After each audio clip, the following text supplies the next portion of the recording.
2011년 9월 서울의 한 병원 장례식장. 가족도 친척도 없는 한 남자의 빈소가 차려졌습니다. 그런데 상주 자리에는 뜻밖의 인물이 검은 완장을 차고 서 있었습니다. 국민 배우 최불암이었습니다. 기자가 물었습니다. 고인은 어떤 분입니까? 대답은 짧았습니다.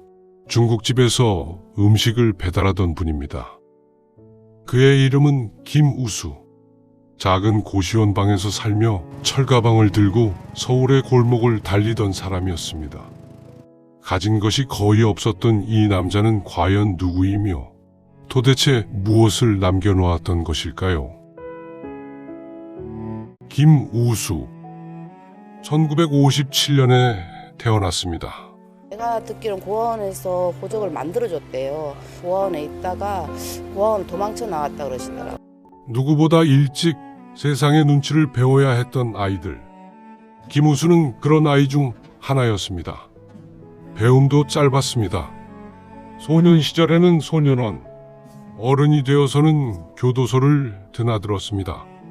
2005년 그는 방화 미수 사건으로 다시 수감됩니다. 48, 인생의 절반을 훌쩍 넘긴 나이. 가진 것도 기다리는 사람도 없는 감옥살이. 여기까지만 보면 세상이 흔히 말하는 실패한 인생의 기록입니다. 그런데 김우수의 삶이 방향을 바꾼 곳은 뜻밖에도 바로 그 교도소였습니다. 어느 날 그의 손에 얇은 책자 하나가 들어옵니다. 그 안에는 부모를 잃거나 어려운 환경에서 살아가는 아이들의 사연이 실려 있었습니다. 어린 동생을 돌보며 살아가는 아이, 아픈 할머니와 단둘이 지내는 아이. 김우수는 책장을 넘기다 한동안 그 사연들 앞에 머물렀습니다. 50년 전에 자기 자신이 그 얇은 책자 속에서 그를 올려다보고 있었던 겁니다. 돌봐줄 어른이 필요했지만 그런 어른을 만나지 못한 아이. 아직 자신의 삶을 선택할 기회조차 가져보지 못한 아이. 교도소를 가신 적이 있어요. 그리고 1년 6개월 실형을 받으셨고 교도소의 수감 중에 저희가 발간하는 월간지가 있는데 속에 이제 본인이 어렵게 살았던 어린 시절과 같이 여전히 도움이 필요한 아이들 이야기 그걸 보시고는 감정이 이렇게 폭발치셨대요. 그래서 3일을 우셨다고 나중에 얘기하시더라고요. 교도소 안에서. 생각해보면 이상한 순간입니다. 평생 세상으로부터 받은 게 없다고 여기며 살아온 50살 가까운 재소자가 철창 안에서 처음으로 철창 밖에 누군가를 걱정하기 시작했습니다. 그리고 그는 결심합니다. 나가면 저 아이들을 돕겠다. 세상에 해를 끼친 죄로 갇힌 곳에서 남을 살릴 궁리를 시작한 겁니다. 출소한 그가 구할 수 있는 일은 많지 않았습니다. 서울의 한 중국집에서 배달 일을 시작했습니다. 철가방을 들고 계단을 오르내리고 오토바이로 골목을 달렸습니다. 작고 평범한 일이었지만 김우수에게는 다시 세상 안으로 들어오는 통로였습니다. 잠자리는 창문도 없는 고시원 쪽방이었습니다. 월급 70만 원. 그는 그 월급을 쪼갰습니다. 어린이 재단을 통해 아이 5과 결연을 맺고 다달이 후원금을 보냈습니다. 방세를 내고 밥값을 빼고 남는 돈을 그렇게 아이들에게 5년 동안 보냈습니다. 금액이 봐보세요. 2만 원 아동한테 주고 또 2만 원 중간에 또 주고 이렇게 일정하지 않으시게 뭐 6,800원, 6,600원 뭐 이렇게 돈 14,000원, 6,600원가 있을 때마다 그 70만 원밖에 안 되는 돈 중에서도 후원금과 또 별개. 이번에 그 누구 생일인데 제가 5만 원 정도 좀 준비를 했습니다. 보낼 후원금 선물비 보낼 테니까 지로 빨리 보내주세요. 그런데 문제가 있었습니다. 아이들 사진을 보게 되면 제가 예를 들어서 후원화가 얘네들이 지금까지 도움을 받다가 갑자기 후원이 중단되면 생활하는데 어렵다 생각 그때 들기 때문에 자신에게 무슨 일이 생긴 뒤에도 아이들을 도울 수 있는 방법을 찾기 시작했습니다. 2011년 9월, 그날도 그는 철가방을 싣고 오토바이에 올랐습니다. 여느 날과 다르지 않은 배달길이었습니다. 그리고 그 길 위에서 교통사고를 당합니다. 54해의 생이 거기서 멈췄습니다. 병원은 장례를 치를 가족과 연고자를 수소문했습니다. 그러나 찾을 수 없었습니다. 서류상으로 그는 이 세상에 혼자였습니다.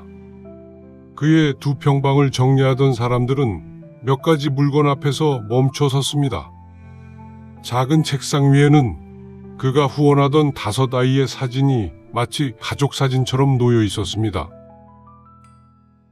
그리고 낡은 경제신문 뭉치, 한 푼이라도 더 벌어 한 명이라도 더 도우려고 배움 짧은 배달원이 돈 공부를 하고 있었던 겁니다.